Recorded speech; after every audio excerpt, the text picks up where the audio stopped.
আমরা এই মুহূর্তে এসেছি হাইলাকান্দি পাবলিক হাই সেকেন্ডারি স্কুলের প্রাক্তন অধ্যক্ষ সিরাজুল ইসলাম মাজার ভূঁইয়া সাহেবের বাসভবনে। উনি একদিকে শিক্ষানবিশ, একদিকে সমাজসেবী, একদিকে রাজনীতিবিদ, ওনার বহু প্রতিভা আছে। তো আজকে আমাদের সমস্ত আসামের একটি অত্যন্ত দুঃখের একটা দিন যে আমাদের আসামের একজন প্রখ্যাত সঙ্গীত শিল্পী জুবিন গর্গ সিঙ্গাপুরের একটি দুর্ঘটনায় উনি মারা যান এবং সেই কারণে আজ সমস্ত আসামে শোক পালন করা হচ্ছে। তো এই সঙ্গীত শিল্পী, মহান সঙ্গীত শিল্পী জুবিন গর্গের বিষয়ে আজকে সিরাজুল স্যার আমাদের কাছে আমাদের মিডিয়ার মাধ্যমে কিছু তথ্য তুলে ধরবেন। তো স্যার, প্রথমে আপনাকে মিডিয়াতে স্বাগত জানাই। তো আমাদের আসামের যে খ্যাতনামা সঙ্গীত শিল্পী, যিনি অকালে এই পৃথিবী ছেড়ে আমাদের ছেড়ে চলে গেলেন, ওনার বিষয়ে আপনি কি বলতে চাইবেন? দেখুন, আমরা অত্যন্ত মর্মাহত। আমাদের আসামের স্বাভিমানের প্রতীক আমাদের যুবদের প্রেরণার উৎস এবং আমাদের ঐক্যের প্রতীক আমরা বলতে পারি। আমাদের সেই প্রিয় শিল্পী জুবিন গার্গ আমাদের মধ্যে আজ নেই।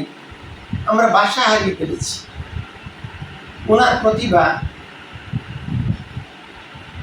ওনার জ্ঞান, ওনার মহানুভবতা, ওনার ধর্মনিরপেক্ষতা, যেদিক দিয়ে আমরা বিবেচনা করি, তিনি একজন অনন্য। আমরা অত্যন্ত আনন্দিত। জুবিন গার্গ শৈশববেলা ছোট থাকতে উনি আমাদের করিমগঞ্জে ছিলেন। এখানে নাকি উনি নার্সারি থেকে ক্লাস 5 অবধি প্রায় 7-8 বছর এখানে অধ্যয়ন করেছেন। উনি সুন্দর বাংলা বলতে জানতেন। উনি আমাদের মধ্যে আজকে নেই। উনি বারবার বলেন, আমার মধ্যে কোনো বিভেদ নেই, কোনো জাতপাত নেই, কোনো ধর্ম নেই। আমি মানুষকে মানুষ হিসাবে দেখি। সমস্ত সৃষ্টিকে আমি সুন্দরভাবে দেখতে চাই। সৃষ্টির মধ্যে ঐক্য চাই, শান্তি চাই। ওনার সেই ভাষাগুলো ফুটে উঠেছে। আজকে আমরা দেখি কিছু কিছু মানুষ যেখানে বিভেদের সৃষ্টি করছেন, বিভিন্ন সংকীর্ণতা মনে নিয়ে, সংকীর্ণ মন চিন্তাধারা নিয়ে, সেখানে জুবিন গার্গ আমাদেরকে সেই শিক্ষাটুকু দিয়ে গেছেন যেন আমরা সব সংকীর্ণতার উপরে উঠে আমরা জাতিকে ভালোবাসি, দেশকে ভালোবাসি। আমরা আশা করেছিলাম উনি আরও অনেক দিন আমাদের মধ্যে থাকবেন। হয়তো বা কোনো মানুষের খামখালির জন্য, কোনো ভুলের জন্য আমরা ওনাকে অকালে হারালাম। আমাদের আসাম সরকার তদন্তের নির্দেশ দিয়েছে। অনেক থানাতে এফআইআর হয়েছে।